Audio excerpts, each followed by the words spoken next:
despacio, poco a poco, corriendo. Acá se produce. Banco Provincia. Grupo Petersen, desde 1920, construyendo el país. No dejemos de cuidarnos. Usemos siempre tapaboca. Mantengamos distancia. Elijamos espacios abiertos. Ventilemos lugares cerrados. Para más información, entra a buenosaires.gov.ar/coronavirus. Cuidarte es cuidarnos. Buenos Aires Ciudad. Acero para hacer. Ternium.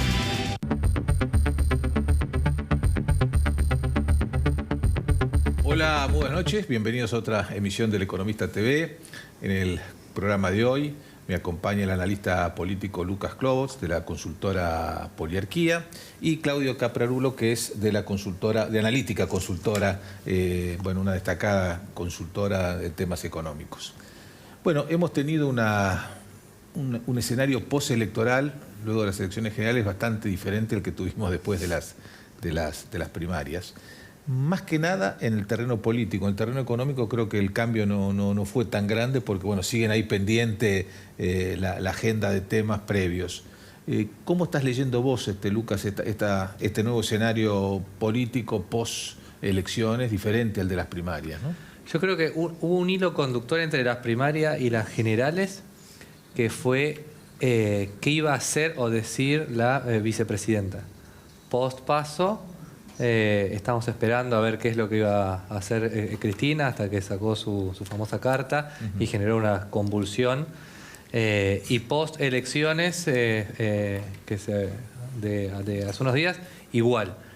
Que eso abre después un abanico aparte. Pero yo creo que fue una elección a contramano de lo que tal vez opinan algunos, muy negativa para el gobierno. En algunos momentos se habla de una remontada en provincia de Buenos Aires, que si bien es verdad la diferencia porcentual se redujo, hubo varios indicadores muy negativos para el gobierno. Fue en provincia de Buenos Aires una de las peores elecciones del peronismo, tanto a nivel provincial como a nivel nacional. Pierde el quórum propio por primera vez del retorno de la democracia en el Senado. Derrotas en algunas provincias históricas. Y después una cuestión ya más analítica. Lo que nosotros vimos es que si comparamos Paso con elección a presidente 2019 en el Gran Buenos Aires, en los municipios donde más votos el mayor caudal de pérdida de votos que obtuvo el oficialismo se dio en los municipios más pobres. En las elecciones generales, si bien recupera en los municipios pobres, no logra tener una recuperación muy, muy fuerte, y me parece que se abre por lo menos un interrogante de si la explicación del voto hacia el peronismo, si hay una redefinición del voto en los sectores más bajos y su vinculación con el peronismo. Creo que ahí se abre una ventana para seguir investigando. Bueno, de todas formas, yo creo que en el oficialismo se tomó de buena manera, por llamar de alguna forma, el resultado en la provincia de Buenos Aires, porque la diferencia fue muy corta y te demuestra que el escenario de 2023 puede ser un escenario todavía competitivo, porque si se repetía el resultado de las primarias o se agrandaba, hubiera puesto ya en duda, no solamente hubiera puesto en duda la posibilidad de que el oficialismo pudiera armar una estrategia competitiva en el 2023, pero me parece que el motivo del festejo, del gobierno es que demostró que la elección 2023 puede ser todavía peleada. Sí, yo creo que ahí juegan un tema importante que son las expectativas. Tanto hablamos en economía de las expectativas. Me parece que si no hubiera habido Paso, donde en las PASO sí se vio un resultado claro. Si no hubiera habido Paso, yo creo que el supuesto shock al oficialismo hubiese sido peor. Pero claramente el porcentaje fue menor y terminaron festejando eso. Aunque yo creo que el festejo termina siendo un mensaje hacia adentro de la coalición oficialista que hacia afuera. Después vamos a hablar un poco de cómo se redefinen las fuerzas internas en cada una de las coaliciones. Bueno, Claudio, decíamos que así como el escenario político mostró algunas modificaciones, el escenario económico se mantuvo relativamente estable en estos últimos tiempos, estable no en términos de lo que es la macroeconomía, sino en términos de la agenda que sigue sin resolverse y que está ahí pendiente y muy pendiente de la negociación con el Fondo Monetario. Sí, a mí me parece que la agenda económica del gobierno se partió a mitad de año.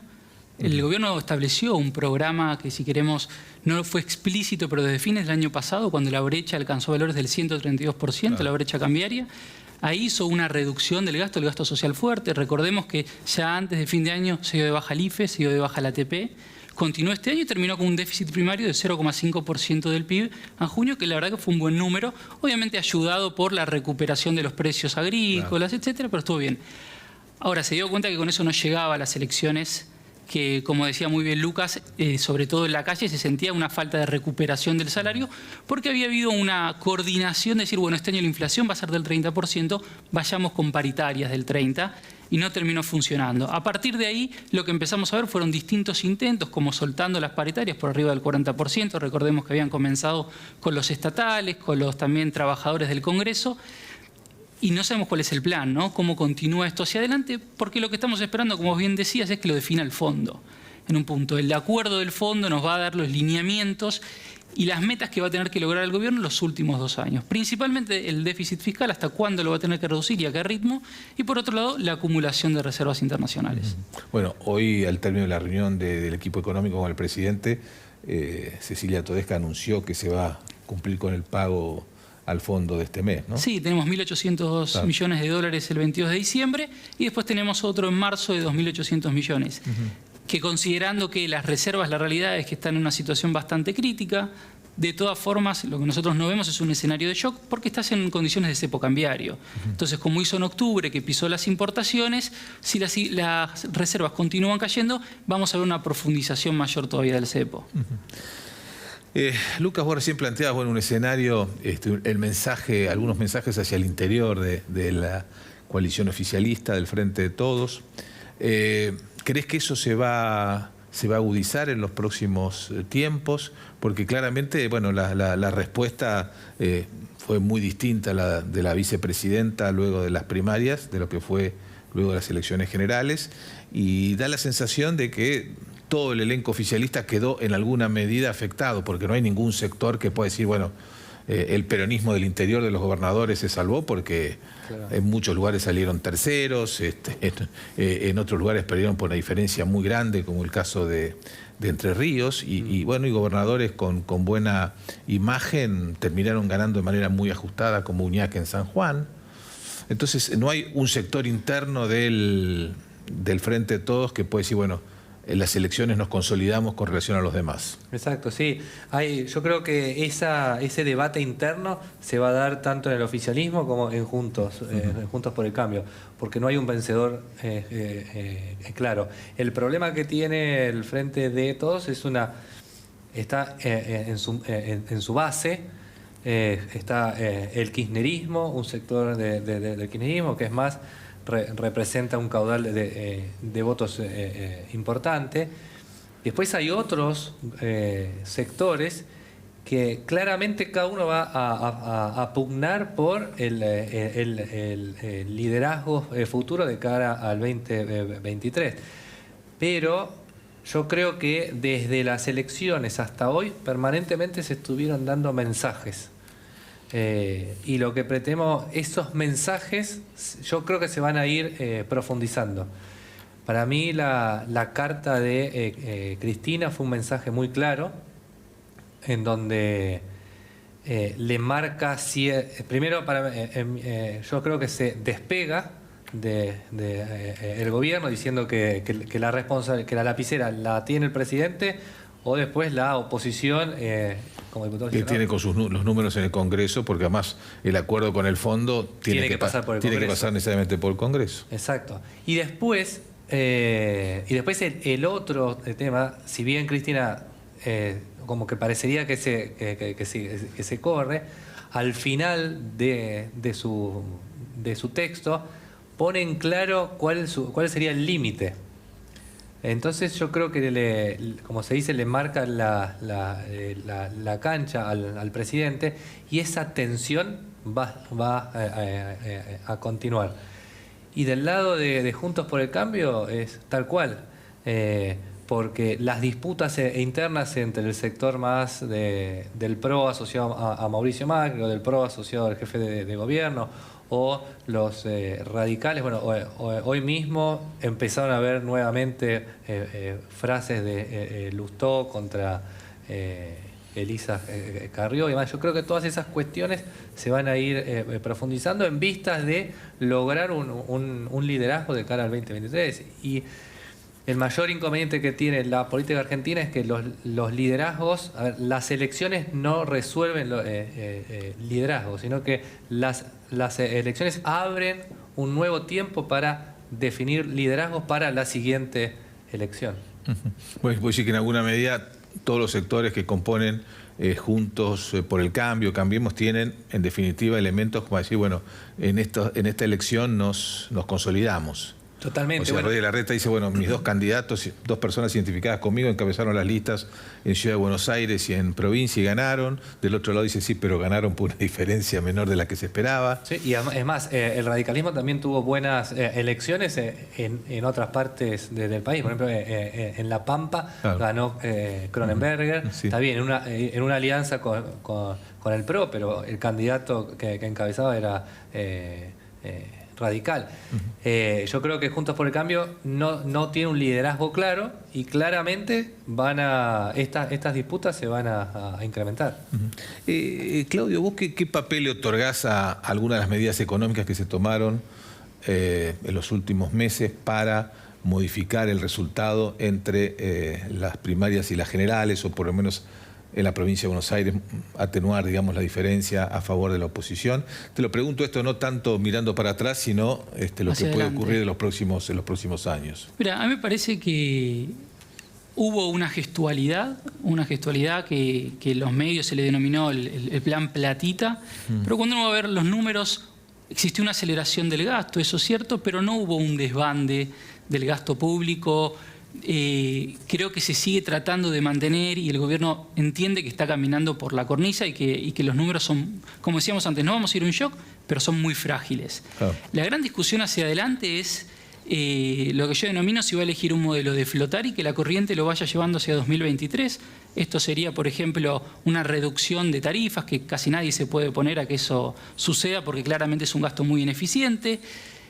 Con eso empezar a conformar al fondo, continuar con una leve reducción del gasto en planes sociales, que ya lo hizo, y por ahí con este año la economía va a crecer alrededor del 9,5%, proyectamos nosotros. 3% tenés de arrastre para el año que viene, eso te permite cierta recuperación en los niveles de empleo, que por ahí relajen ese gasto, pero sin cambios estructurales, con un cepo grande y con una inflación que ya nos estamos acostumbrando a que sea del 3,2%, la inflación que nosotros le decimos núcleo, que es la que descuenta las tarifas y los precios estacionales. Y después, si no, lo que podríamos llegar a tener es una estrategia más de nadar y tratar de ir con fuerza hacia 2023, que sería poner sobre la mesa un plan de estabilización, que puede ser peligroso, porque la realidad es que con 40% de pobreza, 50% de inflación y 100% de brecha, hay que hacer una cirugía un neurocirujano debería hacer esto, ¿no? No es una cirugía grande, pero eso nos permitiría empezar a caminar hacia un modelo de desarrollo que sea más sostenible, una reducción más grande de la brecha, y empezar a mirar con otros ojos hacia el futuro, ¿no? Si no, van a ser 2 años más lo que va a suceder esto. En un mes un poco más de cepo para un sector, después para otro. Hablaste recién de la inflación. Ustedes, en Analítica Consultora, comparten la visión de muchos de sus colegas de que la tasa de inflación del año que viene va a ser superior a la del 2021. Mirá, como mínimo va a ser de 45%, porque hoy de vuelta tenés una inflación núcleo que en crucero en 3,2%, y pisaste el tipo de cambio. Un 1% se depreció en los últimos meses cuando la inflación iba por encima del 3%. Así que algo con el tipo de cambio vas a tener que hacer, sobre todo en vista del acuerdo con el fondo, vas a tener que tocar tarifas. Así que eso ya te indica que el piso es lo que cerramos este año. Lucas, vos sabés que todos los economistas, los habrás escuchado, están reclamando un plan. Acá lo que falta es un plan, un programa, algo que marque un rumbo. ¿A tu juicio también falta un plan político o sea, una visión, bueno, queremos llevar al país en esta dirección, aspiramos a construir este modelo de sociedad y consecuentemente, bueno, hay un plan económico acorde a esa visión. ¿Crees que falta una visión política o es solamente una cuestión de que hay que definir un programa económico, un par de variables, cómo se van a mover en los próximos meses? Totalmente. Para mí uno de los mayores inconvenientes o problemas que tiene la política argentina es la dificultad de generar acuerdos básicos. Y con acuerdos básicos me refiero a acuerdos muy, muy básicos. Veo muy complejo que eso pueda llegar a darse. Argentina tiene elecciones cada 2 años, entonces termina una elección y claramente se están pensando en la elección siguiente. Pero además me da la sensación que esta famosa grieta o estos famosos antagonismos entre dos extremos, entre una parte del kirchnerismo y otra parte más relacionada con el PRO, terminan jugando una dialéctica amigo-enemigo constantemente y es dificultoso llegar a acuerdos. Pero aparte porque siempre me da la sensación que la pelota se pone del otro lado. Hace poco, cuando se estaba esperando de que Cristina diga algo post elecciones, y Juntos por el Cambio, una de las primeras cosas que dijo es: hasta que no opine, no vamos a apoyar el acuerdo con el fondo. Cristina opinó, pero opinó hasta ahí, digamos, en términos coloquiales. No, más dijo, ¿por qué están esperando tanto mi opinión? Exacto. Cuando ustedes tienen una situación en el Congreso que les permite votar o no votar el acuerdo con el fondo? Y además, bueno, reconoció explícitamente de que el oficialismo había sufrido una fuerte derrota en las elecciones. Exactamente. Lo que no se había escuchado hasta ahora con tanta claridad en el oficialismo. Exacto. Y a mí, yo creo que cada medida o cada acción que se tome siempre se está evaluando el costo político. Y hoy en día la fragilidad económica que comentaba, que se comentaba, genera que las decisiones que se puedan llegar a tomar van a generar un costo político muy grande, y hay que ver quién está dispuesto a sufrir ese costo político, y eso va a dificultar cualquier acuerdo mínimo. Bueno, hablando de acuerdos, un poco a los dos, quiero saber cuál es la visión que tienen con respecto a este Congreso nuevo que asume ahora el 10 de diciembre. Digamos, va a ser un Congreso con el poder mucho más repartido que el anterior. Y esto, bueno, puede ser la antesala de algo virtuoso, que es la necesidad de buscar consensos y trabajar en proyectos compartidos, porque nadie va a poder sancionar ningún proyecto solamente con sus votos. O puede ser también llevar a una parálisis en la que nada se haga porque no se logran los números suficientes para avanzar en una agenda. Sí, a mí me parece que, mismo por lo que mencionaba Lucas antes, 2022 es el año clave, ¿no? Un año en el que no vamos a tener elecciones, que el gobierno va a tener que poner en marcha el acuerdo con el fondo, y eso da cierto aire que podemos permitirnos decir, bueno, en el Congreso la discusión va a ser distinta, porque también la oposición no va a estar obligada a tomar ciertas posiciones de cara a su electorado, y puede ser un poco más constructivo. Esperemos que así sea, porque como venimos viendo, esta falta de consensos que explicitaba Lucas hace que vayamos como en un péndulo, ¿no? Pasamos de tener tarifas congeladas durante muchos años, a aumentos sin medida de un mes para el otro, después volvemos a congelar, por poner uno de los ejemplos, y todos sabemos que eso a la larga y a la corta nos hace que estemos en una situación de estancamiento secular desde hace muchos años. Que también me parece que es importante entender que todo esto que está pasando hoy en la Argentina hay que contextualizarlo, que a nivel global estamos teniendo inflación. Estados Unidos está discutiendo si finalmente hoy el secretario de la FED salió a decir, bueno, por ahí la inflación en Estados Unidos no va a ser tan transitoria como nosotros considerábamos. La palabra transitoria. Claro, no va a ser tan transitoria. Lo mismo está pasando en Europa. Entonces, muchas veces tuvimos oportunidades de poner planes que sean menos costosos porque el mundo nos ayudaba, y puede ser que en los próximos años el mundo deje de ayudarnos tanto. Yo creo que el Congreso sí, efectivamente, va a tener un poder más repartido, pero le quitaría... A ver, al principio dijimos que en el Senado el peronismo perdió el quórum propio, pero yo creo que en parte va a terminar siendo más una simbología que otra cosa, porque le faltarían muy pocos senadores para llegar al quórum. Si bien los independientes son menos de lo que lo que eran antes, la capacidad de negociación con esos senadores independientes está. Y es más, algunos de los senadores independientes que van a formar la futura Cámara de Senadores ya hizo acuerdos o votó leyes, claro, como Beretilnec, por ejemplo.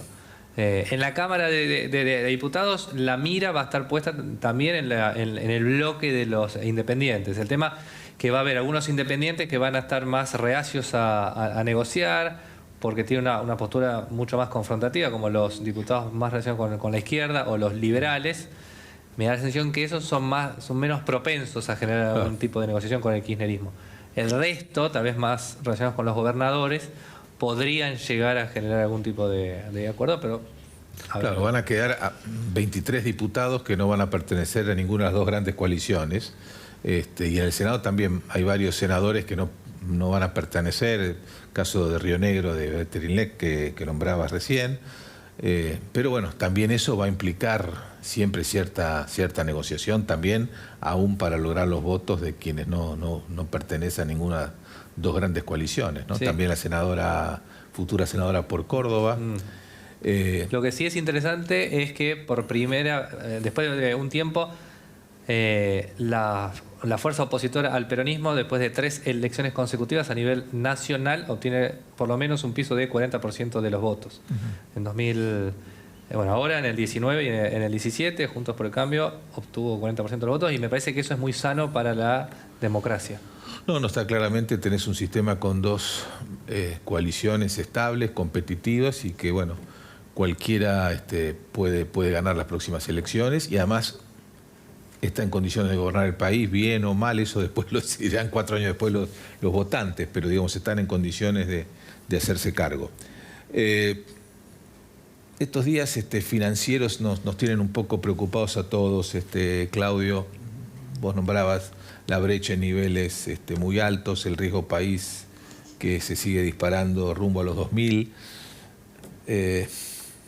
¿Esto crees que va a seguir así hasta que no haya alguna certeza en que se logra un acuerdo con el fondo, o hay algunas otras cosas que podrían moderar un poco este clima financiero preocupante que se vive? Hoy ponemos todas nuestras esperanzas en eso. La verdad que apostamos a que sea a partir del fondo, porque de vuelta, este año, más allá de las cosas que hizo el gobierno, vamos a terminar con un déficit fiscal primario menor al que mandó en el presupuesto del año pasado. Eso sería una buena noticia para los mercados que estaban esperando que vaya en esa línea. Sin embargo, vemos que eso no es suficiente y como bien señalabas, el riesgo país en Argentina sigue siendo muy alto por la incertidumbre que tenemos hacia adelante. Lo mismo sucede, por ejemplo, con el tipo de cambio. Cuando uno analiza el tipo de cambio real, está en buenos niveles históricamente. No es un tipo de cambio atrasado, pero cuando uno mira hacia adelante y ve los compromisos de deuda que tiene la Argentina, dice, bueno, por ahí necesita un tipo de cambio más alto que haga que el precio del dólar tenga otro volumen y eso reduzca la demanda. Porque recordemos también que hay una situación estructural de falta de dólares en la Argentina, que parte de mis colegas dirán, bueno, en realidad no te faltan los dólares, sino que los dólares están porque tenés 200.000 millones de dólares de argentinos por fuera del sistema, sino que vos no sabés cómo atraerlos o generar las condiciones. Puede ser, pero al final del día... A los efectos prácticos. En el segundo mandato de Cristina eso se compensó con pérdida de reservas. La gestión Cambiemos lo resolvió tomando deuda. Esta gestión no tiene ni posibilidades por el momento de tomar deuda ni tampoco de seguir perdiendo reservas. El gran desafío entonces es cómo lo va a resolver hacia adelante, ¿no? Bueno, y volvemos al tema que esto está muy atado a lo del fondo, pero la noticia buena, si queremos, es que tampoco tenemos mucho tiempo para dejar pasar esta situación, porque además tenemos vencimientos muy fuertes en el mes de febrero, así que esto hay que resolverlo. Es así, totalmente. Y también, a ver, el gobierno había empezado, cuando asumió Alberto tenía, antes de que conozcamos que iba a llegar la pandemia, 2 grandes desafíos. Solucionar la deuda con los acreedores privados, que eso se hizo, y solucionar la deuda con el FMI, con el que empezó a hablar, y recordemos que la gira con los acreedores era de la mano del fondo, diciendo nosotros apoyamos a la Argentina. Sin embargo, ya van 2 años y cada vez el costo de Argentina de no acordar con el fondo es muy alto. Pero también, si nosotros sabemos que cualquier acuerdo con el fondo implica un ajuste, y como decía antes Lucas, políticamente eso tiene un costo, por el otro lado uno entiende este trade-off entre decir, bueno, acuerdo antes, pero por ahí si discuto un poco más puedo conseguir algo. Todo eso se termina ahora porque vas a tener que pagar y no tenés los dólares, entonces vas a tener que acordar. Ojalá sea lo más fructífero posible, ¿no? Muy bien, y para terminar, Lucas, ¿cómo ves la posición del presidente en este momento, luego de las elecciones, cartas duras al principio, más amigables luego, un acto que lo tuvo como único orador? Yo creo que el presidente continúa manteniendo una posición de suma debilidad al interior de la coalición. Ya lo dijo hace muchos siglos atrás Maquiavelo. Maquiavelo comentaba que había diferentes formas de conseguir un principado. Uno era con la fuerza por el mérito propio y otra con la fuerza ajena. Alberto Fernández consigue la presidencia con fuerza ajena. Cristina fue que le da los votos, y el problema que mencionaba Maquiavelo es que si no logras desprenderte de quien te dio el poder, corres el riesgo de tener debilidad o que después te quiten el poder. Kirchner lo resolvió en 2005, después de que es presidente en la elección en Provincia de Buenos Aires, cuando compiten Chiche Duhalde y Cristina Kirchner. Alberto Fernández no lo pudo solucionar, y eso mantiene una posición de suma de debilidad. Y además, esa necesidad constante de Alberto Fernández de decir de que opina igual que la vicepresidenta, o de que él es el que toma las decisiones, etcétera, me parece que sigue poniendo sobre la mesa una característica propia de cómo está conformado el poder. Muy bien. Lucas, Claudio, a los dos les agradezco muchísimo de estar en el programa de hoy. Muchas gracias, Juan, un gusto. Nosotros nos despedimos hasta la semana que viene. Chao, muy buenas noches.